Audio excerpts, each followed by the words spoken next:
अमरावती जिल्ह्यातील श्रमिक इमारत व इतर बांधकाम कामगार संघटना या नावाखाली मोठ्या आर्थिक गैरव्यवहाराचा आरोप करीत कडक कारवाईचे निवेदन प्रहार जनशक्ती पक्ष वतीने 24 सप्टेंबर रोजी पोलीस आयुक्त अरविंद चावरिया यांना सादर करण्यात आले। संघटनेचे जिल्हाध्यक्ष भूषण गोविंदराव उईके याने फील्ड वर्कर महिलांच्या माध्यमातून इमारत बांधकाम कामगारांची नवीन कार्डे बनविणे, रिन्युअल करणे व किचन सेट वाटपाच्या नावाखाली मोठ्या प्रमाणावर पैसे गोळा केल्याचा आरोप करीत भूषण उईके यांच्या विरोधात गुन्हे दाखल करण्याची मागणी पोलीस आयुक्त अरविंद चावरिया यांच्याकडे करण्यात आली।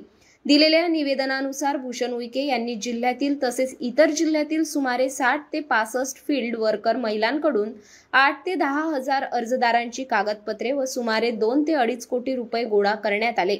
परंतु अर्जावर बनावट शिक्के मारल्यामुळे अर्ज रिजेक्ट झाले आणि कोणत्याही कामगारांना नवीन कार्ड मिळाले ना जुन्या कार्ड धारकांना किचन सेट किंवा रिन्युअलची सुविधा मिळाली। यामुळे हजारो कामगारांची आर्थिक फसवणूक करण्यात आल्याचे यावेळी स्पष्ट करण्यात आले। भूषण उईके यांना पैसे परत मागितल्यावर भूषण उईके महिलांना धमकावत असून अर्जदार व फील्ड वर्कर यांना प्रचंड मानसिक त्रास सहन करावा लागत आहे। या गंभीर गैरव्यवहाराबाबत फसवणूक झालेल्यांनी निवेदन देऊन भूषण उईके यांच्यावर तातडीने गुन्हा दाखल करून कठोर कारवाई करण्याची मागणी केली आहे। नमस्कार, मी अंजली दिलीप तसरे, राहणार शेंदोळा बुजुर्ग, तालुका तिवसा, जिल्हा अमरावती। आम्ही गेल्या 1 वर्षापासून श्रमिक इमारत व बांधकाम कामगार संघटनेमध्ये काम करत होतो। भूषण उईके हा त्या संघटनेचा जिल्हाध्यक्ष होता। आम्ही एकूण 14 तालुक्यामध्ये 60 महिलांनी काम केलं आहे आणि 60 महिलांनी काम करून त्याने आमच्या जवळून 2 ते 2.5 कोटी रुपयाचा आमच्यासोबत फ्रॉडपणा केला आहे।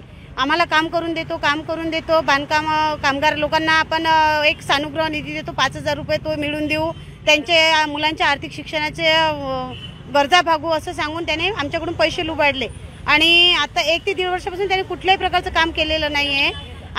त्यामुळे आम्हाला लोक खूप त्रास देत आहे। गावगावच्या लोकांपासून आम्ही 1000 ते 2000 याप्रमाणे प्रत्येक टोटल जिल्ह्यातून 10 ते 15 हजार फॉर्म आम्ही जमा केलेले आहे। परंतु त्या व्यक्तीने कुठल्याही प्रकारचं काम न करून आम्हाला आता धमक्या देत आहे की तुमच्याकडून जे होते ते करून घ्या, मी तुमचं काम करत नाही किंवा मला आणखी पैसे पाहिजे, अशा प्रकारे तो आम्हाला धमक्या देत आहे। आता 2 ते 4 दिवसापूर्वी त्याने फॉर्म घेणे पण बंद करून टाकले, म्हणजे फोन घेणे म्हणजे उचलणं पण बंद केलं। आम्हाला लोक खूप त्रास देत आहे आणि आम्ही सध्या खूप मानसिकतेमध्ये गेलेलो आहे। 1-2 महिलांना यामुळे बीपीचा आणि पोलीस स्टेशनला पण तक्रार केली।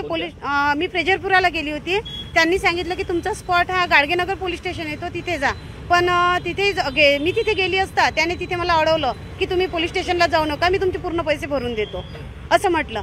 तर त्याने आम्हाला खोटे 1 लाखाचे, 50,000चे, 87,000चे असे चेक दिले, पण ते चेक देऊ नये, ते चेक पण आमचे बाउन्स झाले। शेवटी आम्ही आमदाराला, खासदाराला, राजेश भाऊ वानखेडेला निवेदन दिलं, त्यांनी पण कुठल्याही प्रकारची त्याच्यावर काही निर्णय घेतला नाही। रवी राणाला निवेदन दिलं, त्यांनी पण कुठलीही ॲक्शन घेतली नाही।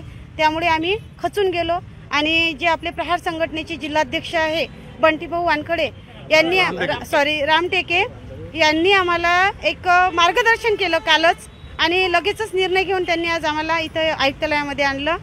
यावेळी प्रहारचे महानगर प्रमुख बंटी रामटेके, जिल्हा महासचिव शेख अकबर, योगेश कावरे, नौशाद कुरेशी सह अनेक महिला उपस्थित होत्या।